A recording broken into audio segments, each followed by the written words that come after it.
ใครเป็น FC ที่แบบมีเนาะไอ้กรุ๊ปกลับมาแล้วเนาะท้ายคลิปไอ้กรุ๊ปจะแจกบาทละ5กับบาทละ9เนาะใครเบิ่งจบผู้นั้นได้เนาะ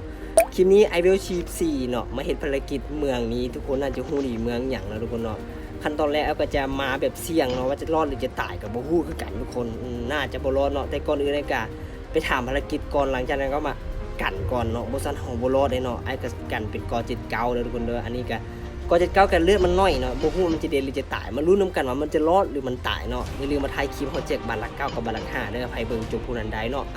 อย่าลืมกดติดตามไปก่อนสำหรับคนใหม่นะขั้นตอนแรกไอ้จะมาเคาะน้ำแข็ง5ก้อนก่อนเนาะว่าจะเคาะได้บ่เนาะอันนี้ก็เสี่ยงตายได้เฮารับโลกเอาเนาะเฮาบ่สามารถแทงแบบจะได้เพราะว่ามันวิวน้อยเนาะไอ้การหันรับโลกเนาะโดยสเต็ปสไตล์ในการรับโลกก็ต้องมีดิตู่บ่ซั่นบ่รอดหรอกอันนี้ก็ประมาณ4ก้อนละนั่นแหละรับโลกโอ้โหตอนนี้ถึงสตัน2ว่าจะรอดบ่ทันทุกคนนั่นแหละ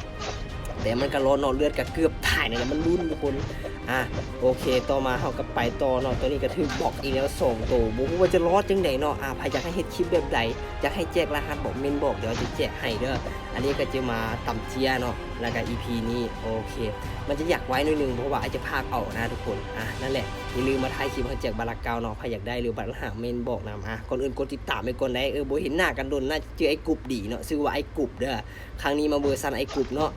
อันนี้รับกลับส่วนมันจะรอดบ่ทุกคนอันนี้เฮาเฮ็ดสำเร็จทุกอย่างแล้วเด้อทุกคนเด้อต่อไปแม่นตีคิงจะรอดบ่ทุกคนตีคิงนี่ไปคนเดียวบ่ได้เดบิวต์ซำนี้เนาะว่าจะรอดบ่รอดติดตาม EP ต่อไปทุกคนติดตามไว้แล้วเจอกันคลิปหน้าจ้า